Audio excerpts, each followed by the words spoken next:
მიწის სული მამა აბსოლუტის გზავნილი 6 მაისი 2019 წელი. მოგესალმებით ჩემო ძვირფასო და საყვარელო შვილებო. დღეს მე დაწვრილებით მოგიყვებით მიწის სულის შესახებ და იმაზე თუ როგორ ურთიერთქმედებს ის ადამიანებთან. როგორც უკვე თქვი, ჩემს წინა გზავნილში ყოველი ბუნებრივი სტიქიის სული იყოფა ბევრ ემანაციად, რომლებიც განაწილებული არიან მთელს პლანეტაზე. მიწის სულის ყოველი ნაწილი შეიცავს მთელს ინფორმაციას, რომელიც ჩადებულია მშობლების სულში. ამგვარად ის უკავშირდება სულს არა მხოლოდ ენერგეტიკულად, არამედ ინფორმაციულად. დედამიწის მთავარი სული არის ერთგვარი მონაცემთა ბაზა ყველა მოვლენაზე, რომელიც ოდესღაც ხდებოდა დედამიწაზე და ხდება ახლაც. მოცემულ შემთხვევაში მე ვგულისხმობ დედამიწას არა როგორც მთლიან პლანეტას, არამედ როგორც სტიქია მიწას. აი რაში მდგომარეობს მათი განსხვავება. დედამიწა როგორც პლანეტა არის მაღალგანვითარებული არსება, რომელიც ფლობს სულსა და ღვთაებრივ ცნობიერებას, რომელსაც აქვს თავისი ბედი, კარმა და სულიერი ევოლუცია. მიწა როგორც ბუნებრივი სტიქია არის მყარი ნიადაგი, დედამიწის ზედაპირი და მისი სული ცოტათი სხვა წარმოშობისაა. ის არის პლანეტების სხეულის საერთო galaktikuri სულიერი ქმნილება, რომელიც მოიცავს galaktikაში ყველა პლანეტას. მიწის სულის ყველა ემანაცია და თავად ისიც დაკავშირებულები არიან ამ galaktikურ სულთან, ისევე როგორც მოცემულ შემთხვევაში დედამიწაზე მყოფი ადამიანები დაკავშირებული არიან თავიანთ დედობრივ სულთან და სხვა ნაწილებთან, რომლებიც სხვა პლანეტებზე არიან დაბადებულები. ამგვარად არსებობს პლეიადების, არქტურუსის, ანდრომედასა და ბევრი სხვა პლანეტის სტიქიური სულები, რომლებიც თქვენს galaktikაში იმყოფებიან.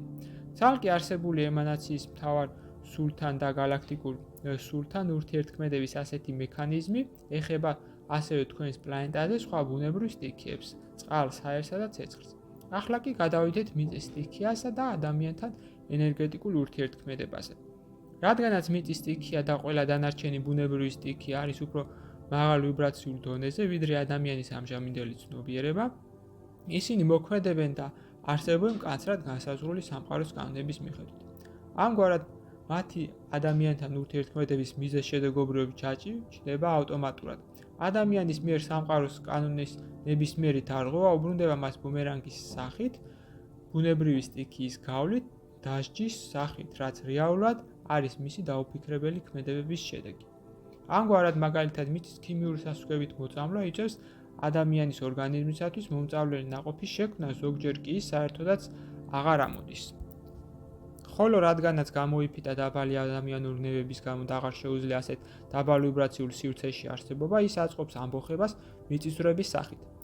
ასევე პირიქით, როდესაც ხედავს საკუთარი თავის მიმართ მოსიყვარულ და მზრუნველ დამოკიდებულებას, ისა ხდება ნაყოფიერი და სიხარულს ანიჭებს ადამიანებს თავისი გულუხვი ნაყოფით. დაკვირვებული ადამიანი აუცილებლად დაინახავს ადამიანისა და მიწის სტიქიების ენერგეტიკული ურთიერთქმედების შედეგებს. მან შეიძლება იგრძნოს კიდეს მის მიერ გამოსხივებული სიყვარულის ან ტკივილის, მადლიერების თუ ტანჯვის ენერგიები. ყოველთვის გახსოვდეთ იმის შესახებ, რომ მიწა ცოცხალია და კარგად რეაგირებს ყველა ენერგიაზე, რომელსაც ის იღებს ადამიანისგან. ხოლო თუ მიწის სტიქია იწვევს თქვენს ტანჯვას, ეს ხდება მხოლოდ იმის გამო, რომ მას არ შეუძლია დაარღვევოს საუკუნო და უცვლელი სამყაროს კანონები, რომელთა მიხედვითაც ის ცხოვრობს. მამა აბსოლუტი, რომელსაც განუზომლად უყარხავთ საუბრობდა თქვენთან. გზავნილი მიიღო მართა, თარგმნა წაიკითხა გოჩა. ვიდეოს ბოლოს მსურს შემოგთავაზოთ კურსი, რომელიც დაგეხმარებათ გაიაროთ ეზოთერიკის საფუძვლები და უკვე დღესვე დაიწყოთ თქვენი ცხოვრების უკეთესობისკენ შეცვლა.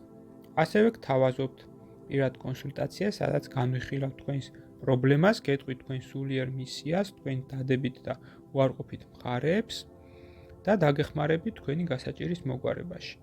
დამატებითი ინფორმაციისათვის დამინერგეთ ტელეფონის ნომერზე ან მომწერეთ სოციალურ გვერდებზე. ლინკები მოცემულია აღწერაში. გისურვებთ წარმატებას.